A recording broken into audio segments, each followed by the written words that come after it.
1801ஆம் ஆண்டு ஓடானிலை கோட்டையின் மீது கர்னல் மேக்ஸ்வெல்லின் படை பீரங்கிகளுடன் வந்து நின்றது. இன்றுடன் தீரன் முடிந்து விடுவான் என ஆங்கிலேயர்கள் மார்த்தட்டினர்.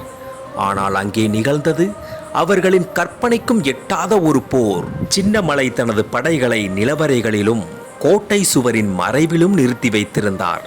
பீரங்கி குண்டுகள் சுவர்களை தாக்கிய போது அவை கருப்பட்டி, களிமண், சணல் கலவையால் செய்யப்பட்ட சுவர்களில் புதைந்து மௌனமாயின.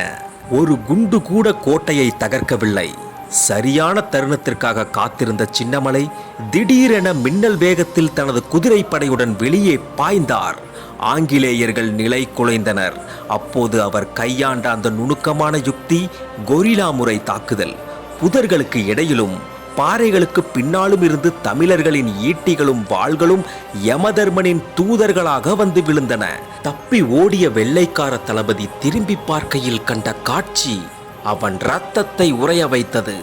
சின்னமலை தன் வாளை உயர்த்தி முழங்கினார், என் நாட்டு மண்ணை தொடும் உரிமை எந்த அந்நியனுக்கும் கிடையாது. இது காவிரி மைந்தர்களின் இரத்தம் நனைந்த மண் என்றார். ஆங்கிலேய படைகள் சிதறி ஓடின. அன்று ஓடானிலை கோட்டையில் பறந்தது வெற்றி கொடி மட்டுமல்ல, ஒரு இனத்தின் தன்மானம். கருவி சிறிதெனினும் களத்தில் துணிவிருந்தால் எப்பேற்பட்ட சாம்ராஜ்யத்தையும் வீழ்த்தலாம் என்பதே அவர் நமக்களித்த பாடம்.